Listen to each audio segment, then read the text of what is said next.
السلام علیکم ورحمۃ اللہ وبرکاتہ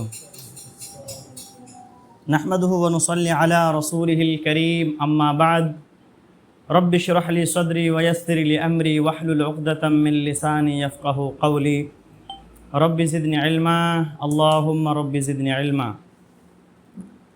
اللہم صلی علی محمد وعلی آل محمد كما صلیت علی ابراہیم وعلی آل ابراہیم انک حمید مجید اللہم بارک علی محمد وعلی آل محمد كما بارکت علی ابراہیم وعلی آل ابراہیم انک حمید مجید۔ محترم حضرات،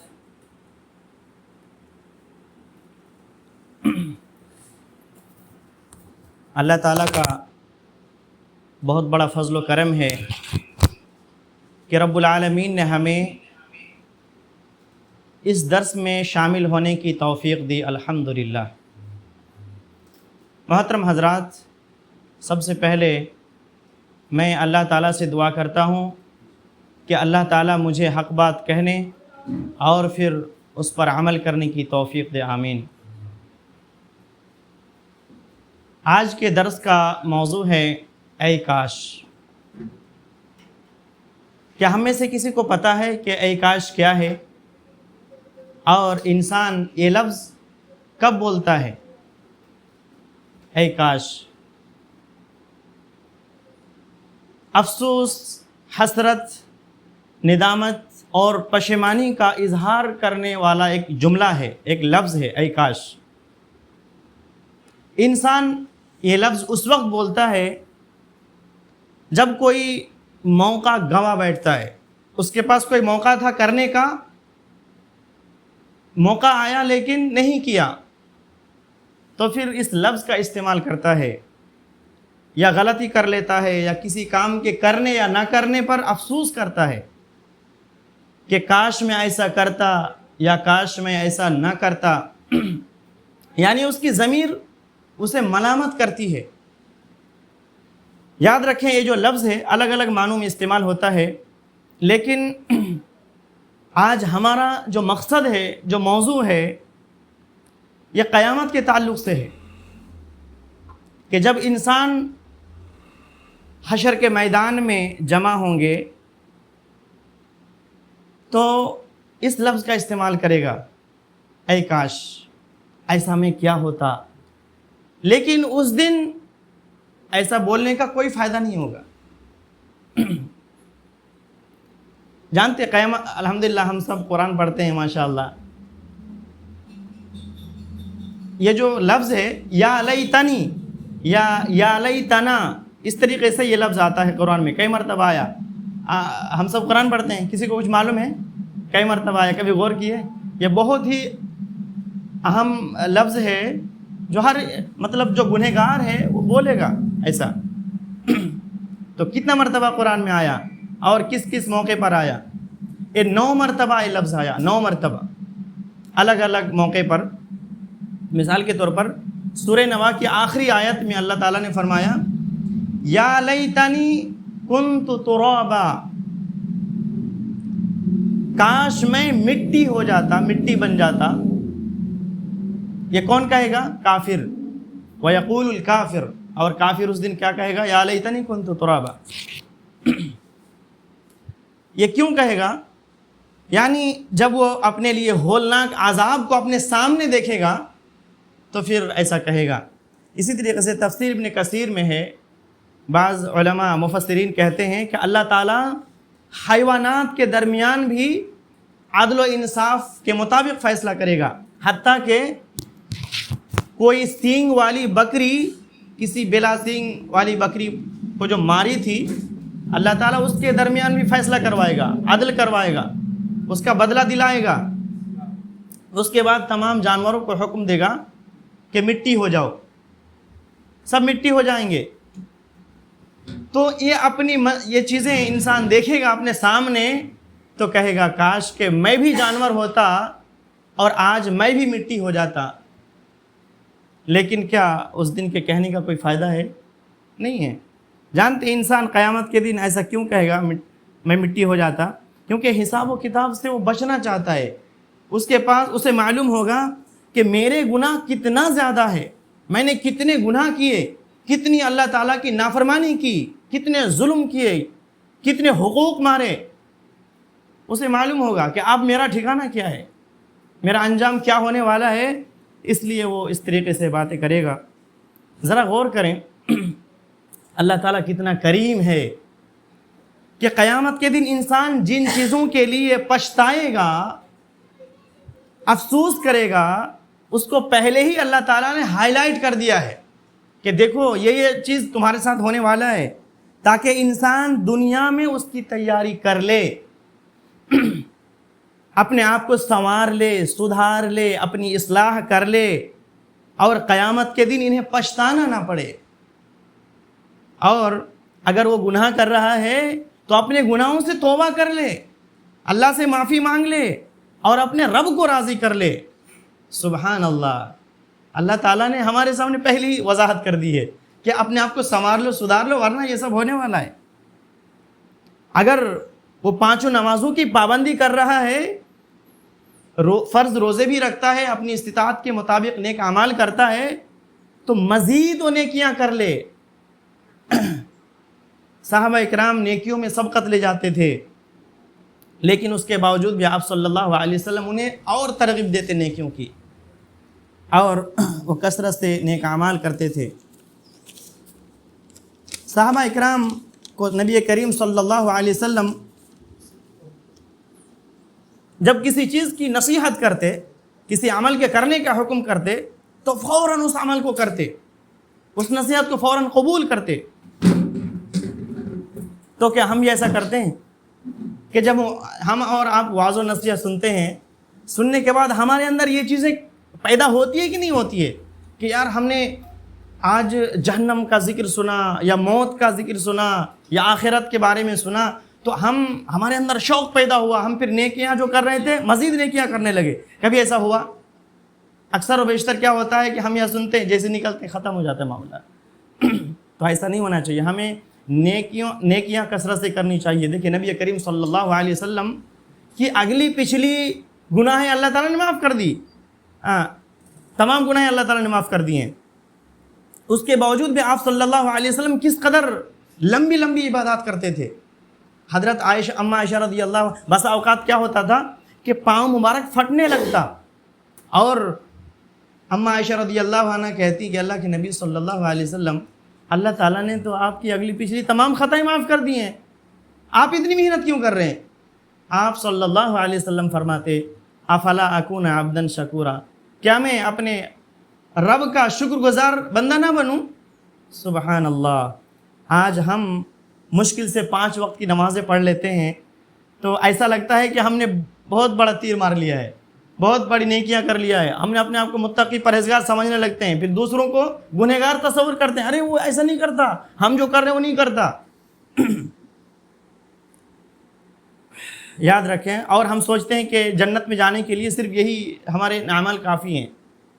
یہ بات یاد رکھیں، انسان کبھی بھی اپنی نیکیوں کی بدولت جنت میں نہیں جا سکتا. جنت میں جائے گا تو محض رب العالمین کے فضل و کرم سے جائے گا. اور اللہ کس پر فضل کرے گا؟ مومنوں پر، متقیوں پر، موحد پر، جس نے پوری زندگی توحید پر گزاری، ایسے لوگوں پر اللہ تعالیٰ اپنا فضل و کرم کرے گا. تو انسان اپنے رب العالمین کے فضل و کرم سے جنت میں جائے گا. ہم اور آپ اکثر لوگ جو یہ سوچتے ہیں ارے ہم اتنی نیکیاں کرتے کافی ہے ہمارے لیے، ہم جنت چلے جائیں گے. تو اعمال کا غرور کبھی بھی نہیں ہونا چاہیے. یاد رکھ، کبھی بھی نہیں. کتنوں بھی نیک اعمال کر لیں، اپنی نیکیوں کی بدولت کوئی بھی جنت نہیں جا سکتا. محض رب العالمین کے فضل و کرم سے جنت ملے گی. تو آج ہمارے پاس موقع ہے کہ ہم نیکیاں کر لیں، اپنے رب کو راضی کر لیں، تاکہ قیامت کے دن ہمیں افسوس نہ کرنا پڑے. قیامت کے دن انسان آرزو کرے گا، کیا کہے گا؟ یا لیتنی قدمت لحیاتی. سورۃ الفجر میں آیت ہے، یا لیتنی قدمت لحیاتی، کہ اے کاش میں نے اپنی آخری زندگی کے لیے کچھ کیا ہوتا. جو ہماری آخری زندگی آخرت، اس کے لیے کچھ کیا ہوتا. جب انسان حشر کے میدان میں ہوگا تو حیرت انگیز مناظر ان کے سامنے ہوں گے. رب العالمین کا نزول ہوگا اور فرشتے صفے باندھ کر قطار در قطار کھڑے ہو جائیں گے اور جہنم کو بھی لائی جائے گی. اس کی 70,000 لگام ہوگی جہنم کی, اور ہر لگام کو ہر ایک لگام پر 70,000 فرشتے ہوں گے جو انہیں کھینچ رہے ہوں گے. اور جہنم اتنی تیز چیخ رہی ہوگی, چلا رہی ہوگی, ایسا معلوم ہوگا کہ اب وہ غصہ سے پھٹ جائے گا. اتنا خطرناک ماحول ہوگا, انسان ڈرا اور سہما ہوا ہوگا, نفسی نفسی کا عالم ہوگا. تو اس دن انسان کو ہوش آئے گا جب اپنے سامنے سب کچھ دیکھے گا نا. ایک طرف جنت ہے, دوزخ ہے, رب العالمین کا نزول ہے, فرشتے ہیں, سورج بالکل سر کے پاس ہے. اللہ ہم سب کو محفوظ رکھے, اللہ ہم سب کو جنت میں اعلیٰ مقام عطا فرمائے. تو اس دن انسان کو ہوش آئے گا اور نصیحت قبول کرنا چاہے گا, لیکن اس دن نصیحت حاصل کرنے کا کوئی فائدہ ہے؟ کوئی فائدہ نہیں ہے. اب سوال یہ ہے کہ ہم اس دن کی حسرت سے بچنے کے لیے آج کیا تیاری کر رہے ہیں؟ کچھ تیاری ہے؟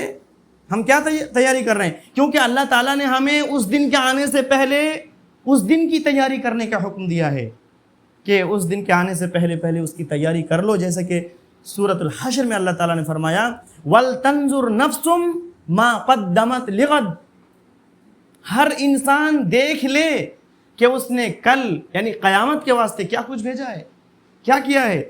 تو اللہ تعالیٰ نے انسانوں کو ابھارا ہے اس پر کہ آنے والی زندگی کے لیے تیاری کر لو. ایسا نہیں کہ تم دنیا میں غافل ہو جاؤ. آج ہمیں آخرت کی کتنی فکر ہے, ذرا سوچیں ہمیں کرنا کیا چاہیے تھا اور ہم کر کیا رہے ہیں. ہمیں اس کی کس قدر زیادہ تیاری کرنے کی ضرورت ہے, اور ہم دنیا میں کس قدر مگن ہو گئے. آخرت جو اصل زندگی ہے, لامنتہی زندگی ہے, اسی سے ہم غافل ہو گئے.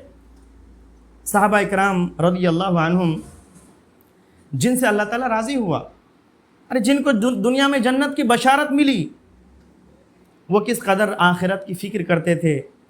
اور آج ہم کتنا بے فکر ہو گئے. آج ہمیں نہ موت کی فکر ہے, نہ قبر کی فکر ہے, اور نہ آخرت کی فکر ہے. بس دنیا کی فکر ضرور ہے کہ دنیا بن جائے. ایک محل کھڑا کیا, دوسری محل کیسے مطلب کھڑا ہو, اس کی تیاری چل رہی ہے.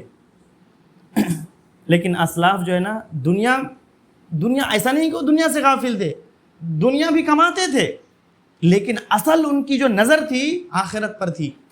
وہ آخرت کو کبھی بھولتے نہیں تھے. ایک دو واقعہ میں سنانا چاہتا ہوں. حضرت عطاء السلمی رحمۃ اللہ علیہ کی موت کا وقت قریب آیا تو ان سے کسی نے پوچھا کہ آپ کیا محسوس کر رہے ہیں. انہوں نے کہا کہ موت میری گردن میں ہے, قبر میرے سامنے ہے, حشر کے میدان میں مجھے اللہ تعالیٰ کے سامنے کھڑا ہونا ہے, پھر پل صراط سے گزرنا ہے. میں نہیں جانتا کہ ان تمام مراحل میں میرے ساتھ کیا سلوک کیا جائے گا. پھر رونے لگے اور اس قدر زیادہ روئے کہ بے ہوش ہو گئے. اور پھر جب افاقہ ہوا تو دعا کرتے ہوئے کہنے لگے کہ اللہ تو ہمارے لیے آسان قبر کا لمحہ آسان کر دے, آخرت کا لمحہ آسان کر دے. تو دیکھیے یہ سلف صالحین ہیں, نیک ہیں, کہیں زیادہ ہم سے کہیں زیادہ نیکیاں کرتے تھے, لیکن اس کے باوجود بھی کتنا فکر تھا ان کو آخرت کا. اسی طریقے سے بہت سارے واقعہ ہے. حضرت عثمان رضی اللہ عنہ کا ایک واقعہ سنانا چاہتا ہوں. حضرت عثمان رضی اللہ عنہ یہ وہ صحابی ہیں جو خلیفہ سوم ہیں, جن کو جنت کی بشارت ملی. عاشرہ مبشرہ میں سے تیسرے نمبر کے صحابی ہیں, نبی رحمت صلی اللہ علیہ وسلم کے داماد ہیں. ان کا حال کیا ہے؟ ان کے ایک غلام ام ہانی کا بیان ہے کہ وہ جب کسی قبر کے پاس کھڑے ہوتے تو اس قدر روتے کہ داڑھی مبارک آنسوں سے تر ہو جاتی تھی, بھیگ جاتی تھی آنسوں سے. جب ان سے پوچھا جاتا کہ آپ کے سامنے جنت کا تذکرہ ہوتا ہے, جہنم کا تذکرہ ہوتا ہے, آپ اس قدر نہیں روتے جتنا قبر کو دیکھ کر روتے ہیں, کیا ماجرا ہے؟ تو وہ کہتے کہ قبر آخرت کی منزلوں میں سب سے پہلی منزل ہے. اگر اس سے نجات مل گئی تو بعد والی منزل آسان ہے, لیکن اگر یہی پھنس گئے نا, یہاں نجات نہیں ملی, تو بعد والی منزلیں اور سخت ہوگی. اس کے بعد وہ کہتے ہیں کہ رسول اللہ صلی اللہ علیہ وسلم کا ارشاد ہے واللہ ما رأیت منظرا الا والقبر افظع منہ. اللہ کی قسم قبر سے بڑھ کر بدترین منظر میں نے نہیں دیکھا. اللہ کے نبی صلی اللہ علیہ وسلم نے فرمایا. تو یہ صحابہ اکرام تھے جنہیں جنت کی بشارت ملی، جن سے اللہ تعالیٰ راضی ہوا. اس کے باوجود بھی اس قدر وہ آخرت کے بارے میں سوچتے تھے، یاد کرتے تھے، اور اس قدر آنسو بہاتے تھے اور خوب تیاریاں کرتے تھے. اور آج ہمارا حال کیا ہے؟ ارے ہم بھی قبر کے پاس کھڑے ہوتے ہیں، مٹی دینے جاتے ہیں. ابھی ہمارے قریبی رشتہ دار جس کے ساتھ ہم اٹھتے بیٹھتے تھے، چلتے پھرتے تھے، ان کی جب وفات ہوتی ہے اور ہم مٹی دینے جاتے ہیں، اس کے باوجود بھی ہمیں کچھ بھی مطلب یہ فکر نہیں ہوتا کہ آج ہم ان کو مٹی دینے آئے، پتہ نہیں کل میری باری ہے. کبھی نہیں سوچتے، بلکہ وہاں بھی دنیا کی باتیں چلتی رہتی ہے، وہاں بھی دنیا کی باتیں چلتی رہتی میرے بھائی. حالانکہ وہاں کم از کم قبر کے بارے میں سوچنا چاہیے. نبی کریم صلی اللہ علیہ وسلم کا یہی معمول تھا. قبرستان جاتے تو ان کا تذکرہ صحابہ اکرام کے سامنے کرتے. میرے محترم بھائیوں، ہمارے پاس ابھی وقت ہے، فرصت ہے، اللہ تعالیٰ نے ہمیں مہلت دی ہے. اس کا ہم صحیح استعمال کریں، ورنہ ایک وقت آئے گا کہ ہم پچھتائیں گے، لیکن ہمارے پچھتانے کا کوئی فائدہ نہیں ہونے والا ہے. جب اعمال نامہ ہاتھ میں تھما دیا جائے گا، اس وقت انسان کتنا پریشان ہوگا. جس کے بائیں ہاتھ میں نامہ اعمال تھما دیا جائے گا، کتنا پریشان ہوگا. اللہ تعالیٰ نے سورہ حاقہ میں اس کا تذکرہ کیا کئی آیات میں اس طریقے سے.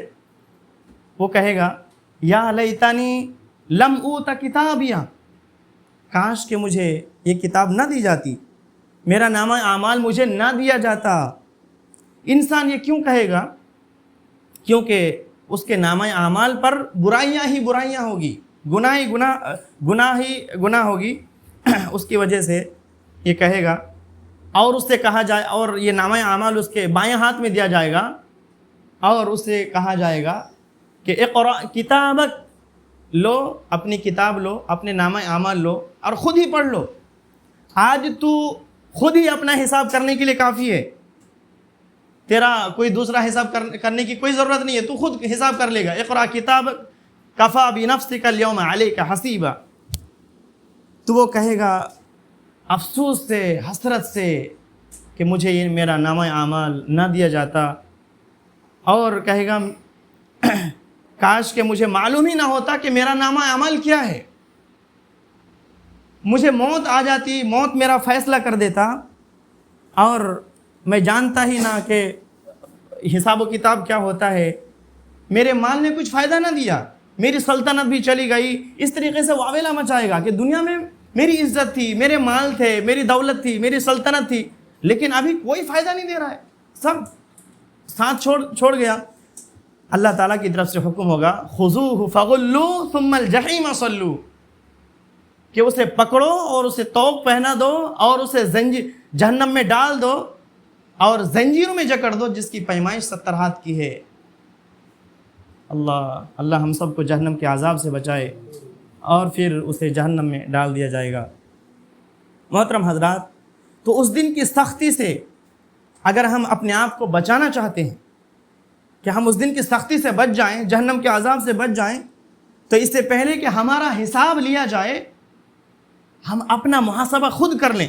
کبھی ایسا ہوتا ہے جو لوگ کاروبار کرتے ہیں، اکثر و بیشتر جب دکانیں بند کر کے گھر جاتے ہیں تو ضرور حساب کرتے ہیں کہ آج کتنا مال سیل ہوا، اس میں کتنا فائدہ ہوا یا نقصان ہوا، ضرور حساب کرتے ہیں. لیکن ایک لامنتہی زندگی آنے والی ہے، اس کا حساب ہم کبھی کرتے ہیں؟ کبھی ہمیں موقع ہی نہیں ملتا ہے، کبھی نہیں کرتے، سوچتے بھی نہیں. جبکہ ہمارے اسلاف اس کا اہتمام کرتے تھے اور اس کی ترغیب بھی دیا کرتے تھے. جیسا کہ حضرت سیدنا عمر رضی اللہ عنہ کا مشہور قول ہے حاسبوا انفسکم قبل ان تحاسبوا، اس سے پہلے کہ تمہارا محاسبہ کیا جائے تم اپنا حساب خود کر لو، خود دیکھ لو. اس سے پہلے کہ تمہارا وزن کیا جائے خود اپنا وزن کر لو، اور ایک بہت بڑے دن کے لیے اپنے آپ کو تیار کر لو.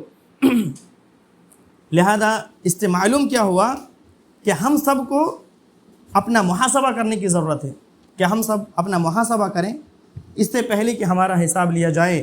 اسی میں نجات ہے، اسی میں کامیابی ہے، ورنہ پچھتاوا ہی پچھتاوا ہے. اسی طریقے سے انسان ایک آرزو یہ بھی کرے گا قیامت کے دن اللہ تعالیٰ نے سورۃ الفرقان آیت نمبر 28 میں فرمایا یا ویلتا لیتنی لم اتخذ فلانا خلیلا. آج ہمارے دوست کون ہیں؟ ذرا دھیان دیجئے اس طرف. یا ویلتا لیتنی لم اتخذ فلانا خلیلا، اے کاش میں فلاں کو دوست نہ بناتا، کیونکہ اس نے تو میرے پاس نصیحت آ جانے کے بعد مجھے گمراہ کر دیا. میرے پاس نصیحت آ چکی تھی، میں صراط مستقیم پر چل پڑا تھا، اس کے بعد پھر یہ گمراہ کر دیا. تو قیامت کے دن انسان کو غلط دوست کی وجہ سے بہت بڑی حسرت ہوگی، بہت بڑی شرمندگی کا سامنا کرنا پڑے گا. لہٰذا دوست کا نیک ہونا، دیندار ہونا یہ ضروری ہے. یاد رکھیں کہ دوست آپ کا کیا ہو؟ نیک ہو، دیندار ہو، ورنہ حسرت ہی حسرت ہے. اب سوال یہ ہے کہ دوست کس کو بنانا چاہیے اور کس کو نہیں بنانا چاہیے، کیونکہ یہ بہت بڑی بات ہے نا کہ دوست کی وجہ سے ہمیں پچھتانا پڑے گا، افسوس کرنا پڑے گا، اور اس دن کے افسوس کرنے سے ہمیں کوئی فائدہ نہیں ہوگا. تو ہمارا دوست کون ہونا چاہیے؟ اس سوال کے جواب سے پہلے یہ سمجھ لیں کہ دوست کسے کہتے ہیں. دوست کسے کہتے ہیں؟ معلوم ہے کسی کو؟ دوست کسے کہتے ہیں؟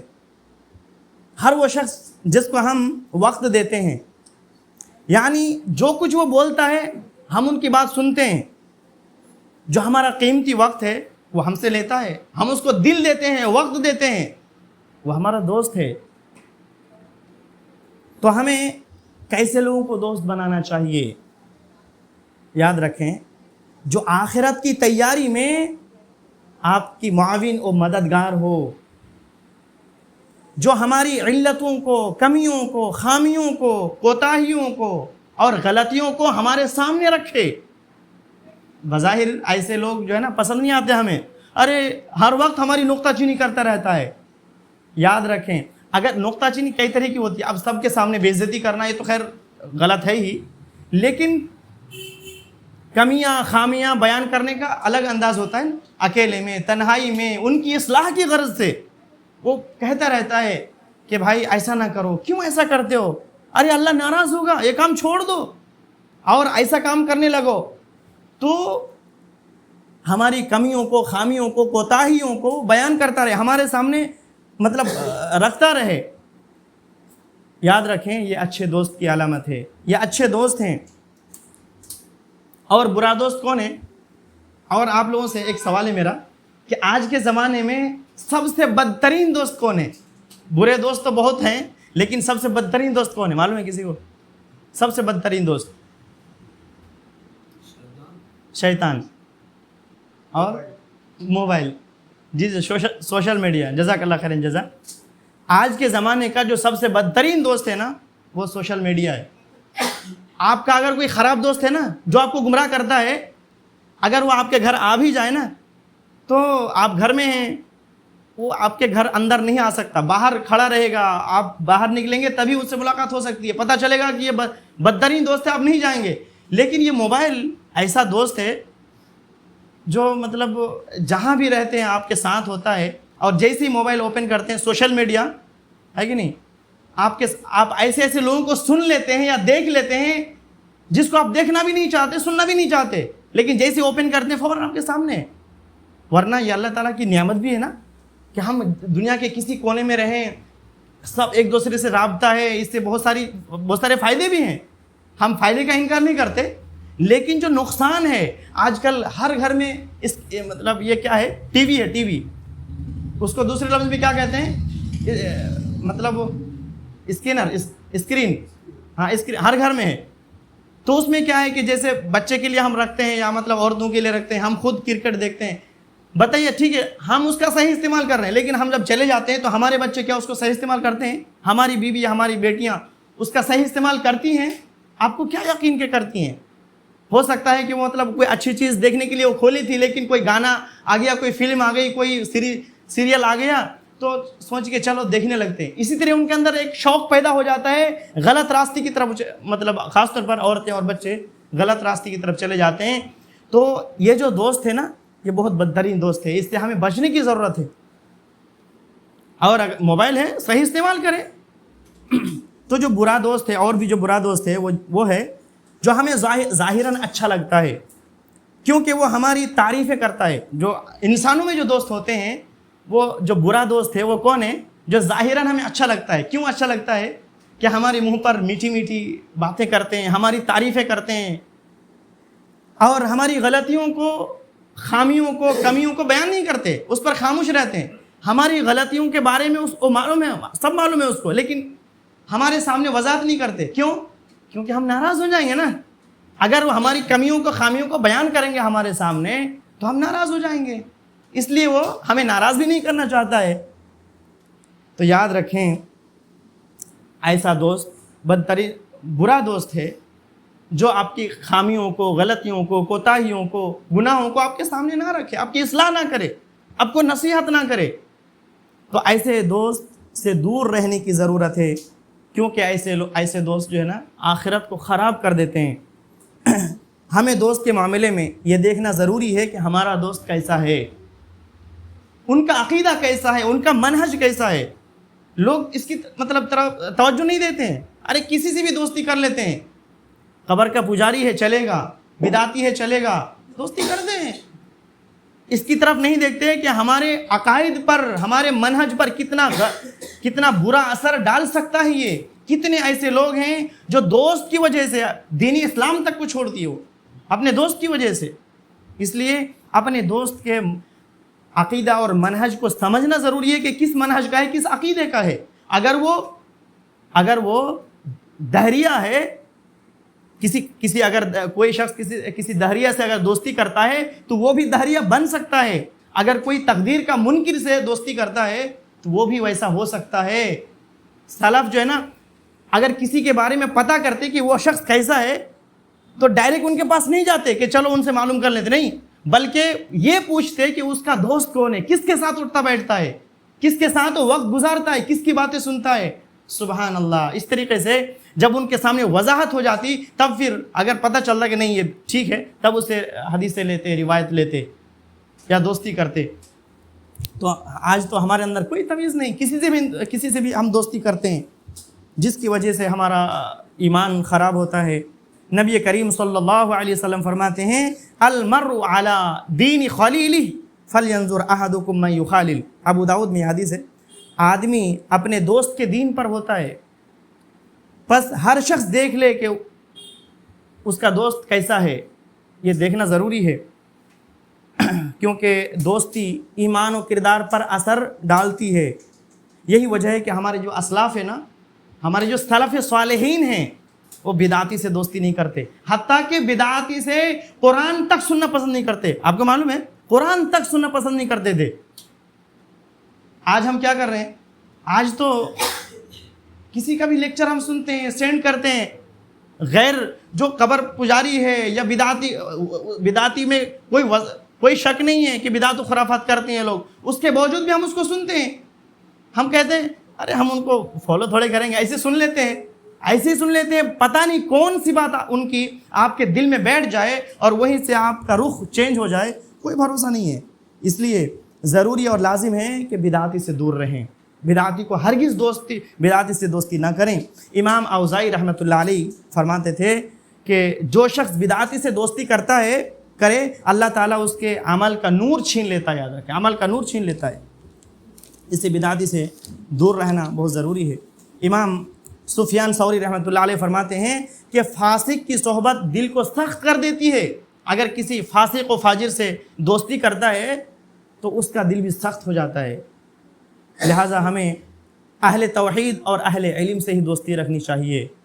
امام شافعی رحمۃ اللہ علیہ کا ایک مشہور قول ہے، وہ کہتے ہیں کہ اس میں کوئی خیر نہیں جو علم سے محبت نہیں کرتا، یعنی جو شخص بھی علم سے محبت نہیں کرتا اس میں کوئی خیر نہیں، کوئی بھلائی نہیں اس میں، اور ایسے لوگوں سے آپ کی نہ دوستی ہونی چاہیے اور نہ جان پہچان ہونا چاہیے۔ اب بتائیں کتنے ایسے لوگ ہیں جو علم سے دوستی نہیں ہے، اس کا علم سے کوئی واسطہ نہیں ہے، لیکن ہمارا دوست ہے۔ تو جو لوگ اہل علم ہیں یا علم کو پسند کرتے ہیں، علم حاصل کرتے ہیں، ایسے لوگوں سے دوستی کرنا چاہیے تاکہ آپ بھی ان کی صحبت میں رہ کر علم حاصل کرنے لگیں۔ ان تمام اقوال کو سامنے رکھتے ہوئے دیکھیں کہ ہمارا دوست کون ہے۔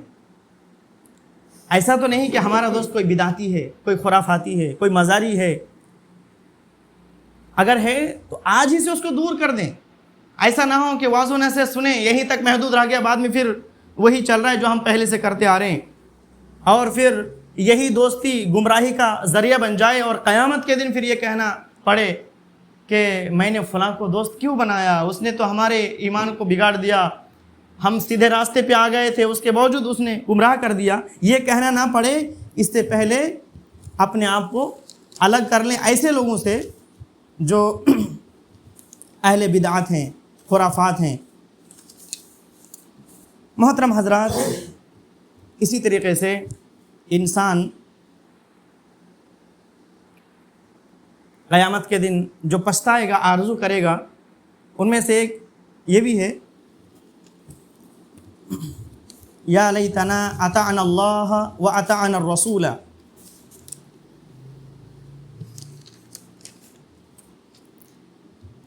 یا لیتنا اطعنا اللہ و اطعنا الرسول، کہ کاش کہ ہم نے اللہ اور اس کے رسول کی اطاعت کی ہوتی۔ کیا یہ لوگ کس کی اطاعت کرتے تھے؟ یعنی ان لوگوں نے دنیا میں اطاعت تو کی، فرما برداری کی، لیکن کن لوگوں کی؟ یہ مسلمان تھے، اپنے آپ کو مسلمان کہتے تھے، لیکن وہاں کیا کر رہے ہیں؟ یا کافر بھی ہو سکتے ہیں، اس میں کوئی شک نہیں ہے، لیکن مسلمانوں میں بھی ایسے لوگ ہیں جو کہتے ہیں کہ ہم اللہ اور اس کے رسول کی اطاعت کرتے ہیں، اللہ اور اس کے رسول کی بات مانتے ہیں۔ تو قیامت کے دن حشر کے میدان میں وہ کیا کہیں گے؟ یا لیتنا اطعنا اللہ و اطعنا الرسول، اے کاش کہ ہم اللہ اور اس کے رسول کی اطاعت کی ہوتی۔ یعنی ان لوگوں نے دنیا میں اطاعت و فرمانبرداری تو کی تھی، لیکن کن لوگوں کی؟ علماء سو کی، جو خود گمراہ ہے اور دوسروں کو گمراہ کرتا ہے، جو لوگوں کو غیر اللہ کی عبادت کی طرف دعوت دیتا ہے، ایسے لوگوں کی انہوں نے اتباع کی۔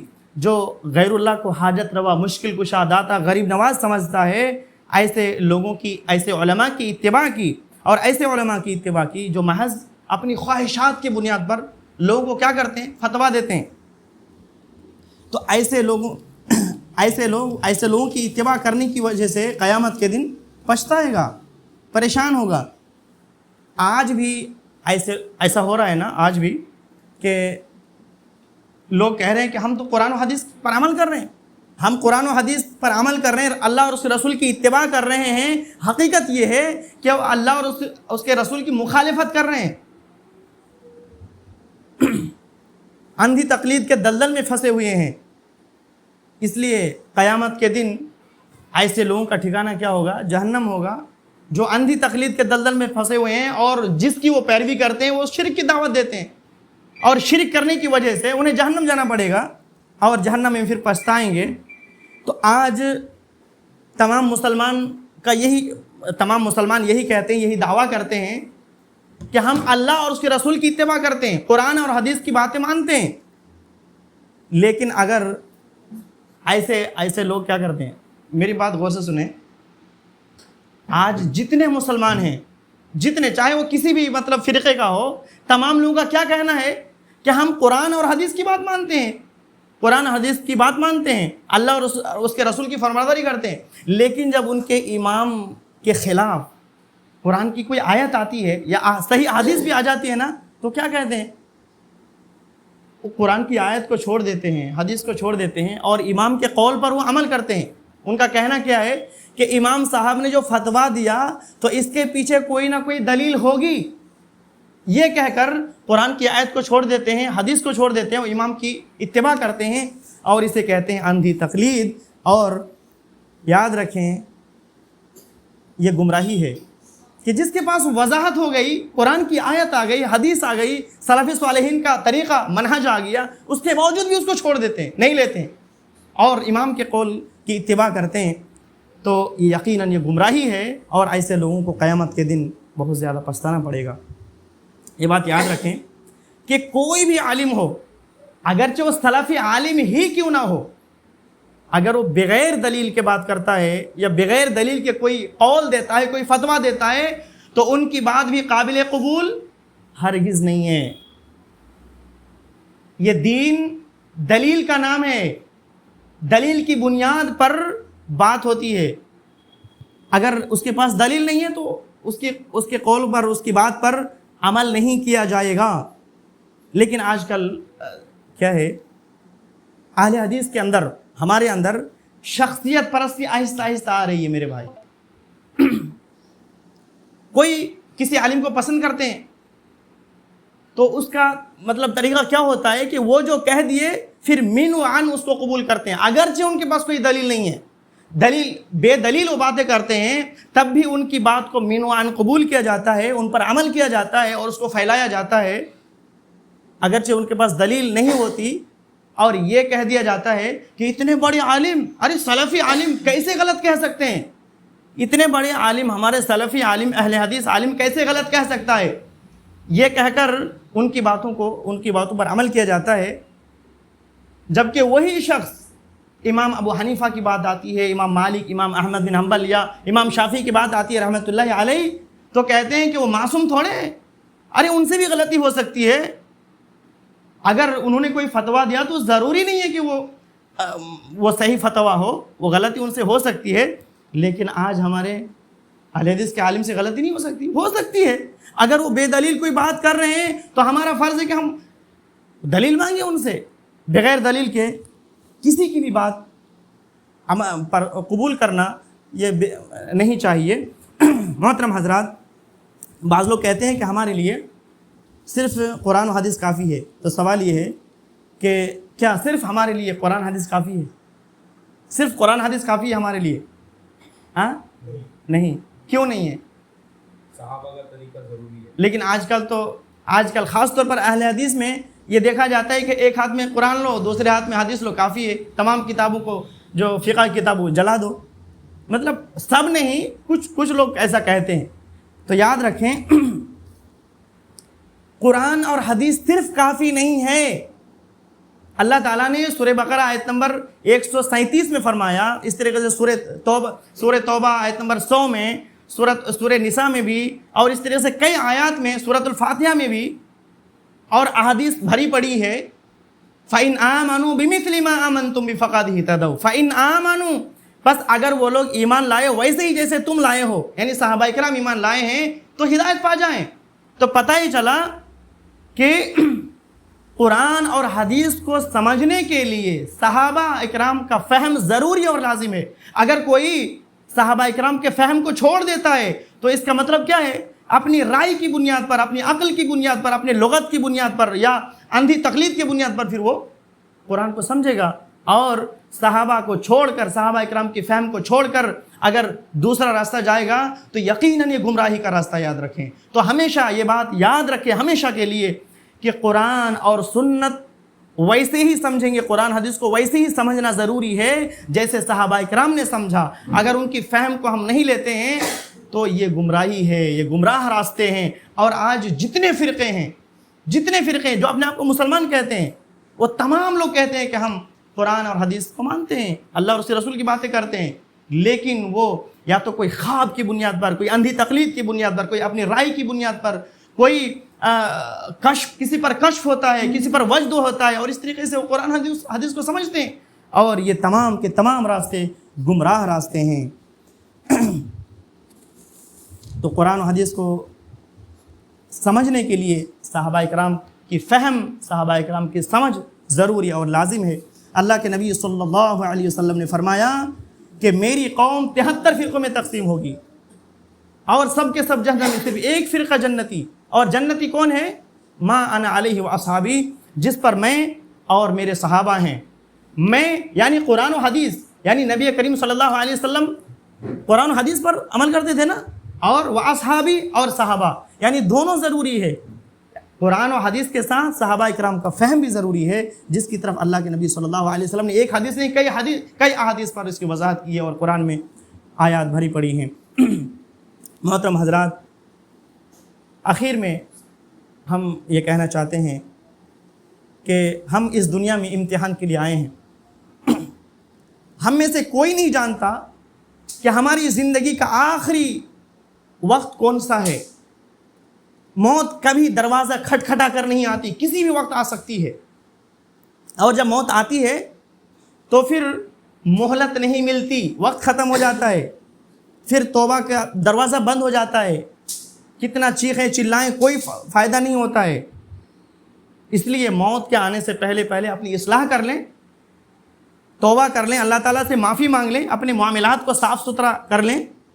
آج ہم دنیا کے پیچھے دنیا حاصل کرنے کے لیے دوڑ رہے ہیں، ہمیں عزت چاہیے، شہرت چاہیے، مقام چاہیے، اس کے لیے ہم کیا کچھ نہیں کرتے، لیکن پتہ نہیں کب ملک الموت آ جائے اور ہماری روح قبض کر لے اور پھر ہمیں قبر کے حوالے کر دیا جائے، تو جو ہماری عزت ہے، شہرت ہے، مقام ہے، مال و دولت ہے، گھر ہے، تمام چیزیں ہیں، سب کو چھوڑ کر ہمیں جانا ہے، سب ٹھاٹھ پڑا رہ جائے گا جب لاد چلے گا بنجارا۔ تو صرف ہمارے ساتھ ہوگا ہمارے اعمال، چاہے وہ نیک ہوں یا خراب ہوں۔ لہذا عقل مند وہ ہے جو اپنے نفس کا محاسبہ کرے اور موت کے بعد آنے والے مراحل کے لیے تیاری کرے، اور نادان وہ ہے جو اپنی خواہشات کے پیچھے چلے اور اللہ تعالیٰ سے جھوٹی امیدیں رکھے۔ وہ اپنی خواہشات کے پیچھے چل رہا ہے اور اللہ تعالیٰ سے جھوٹی امیدیں رکھتا ہے کہ اللہ تعالیٰ تو غفور رحیم ہے، ارے وہ اپنی خواہشات پر عمل کر رہا ہے اور اللہ پر امیدیں بھی رکھ رہا ہے۔ میرے بھائیوں، اللہ تعالیٰ قرآن مجید میں فرماتا ہے سورہ فاتر آیت نمبر 37 میں، وَهُمْ يَسْتَرِخُونَ فِيهَا رَبَّنَا أَخْرِجْنَا نَعْمَلْ صَالِحًا غَيْرَ الَّذِي كُنَّا نَعْمَلْ، کہ جہنمی جب جہنم میں چلے جائیں گے تو چیخیں ماریں گے، چلائیں گے، روئیں گے، گڑ گڑائیں گے اور کیا کہیں گے؟ رَبَّنَا أَخْرِجْنَا نَعْمَلْ صَالِحًا، اے ہمارے پروردگار، اے ہمارے رب، تو ہمیں یہاں سے نکال لے، اخرجنا نعمل صالحا، ہم نیک عمل کریں گے، تیری مرضی کے مطابق زندگی گزاریں گے، اور ویسا نہیں جیسا ہم پہلے کرتے تھے ویسا نہیں کریں گے۔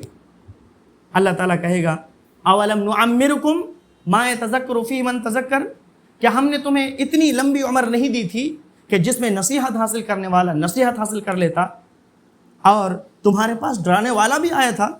فذوقوا فما للظالمین من نصیر، آج ظالموں کا کوئی مددگار نہیں۔ تو میرے بھائیوں، تو آخرت میں ہم کیا کہیں گے؟ ہمیں دنیا میں لہٰذا آخرت میں جو ہم کچھ کہنے والے ہیں اللہ تعالیٰ سے کہ ہمیں دنیا میں بھیج دے، ہم نیک عمل کریں گے، تو آج ہم دنیا میں ہیں نا، آج تو ہم دنیا میں ہیں۔ اللہ تعالیٰ نے پہلی وضاحت کر دی ہے کہ جہنم میں جائے گا، دنیا میں آنے کی آرزو کرے گا کہ دنیا میں بھیج دے تاکہ ہم نیک عمل کریں، تو آج تو ہم دنیا میں ہیں، ہمیں موقع ہے کہ ہم نیک عمل کر لیں تاکہ کل ہمیں رب کے سامنے گڑ گڑانا نہ پڑے، شرمندگی کا احساس نہ کرنا پڑے۔ تو میرے بھائیوں، آج ہمارے پاس وقت ہے، ہم اپنے آپ کو سنوار لیں، سدھار لیں، اپنی اصلاح کر لیں، ورنہ قیامت کے دن اے کاش ہمیں ایک مرتبہ لوٹا دے، کوئی فائدہ نہیں ہوگا۔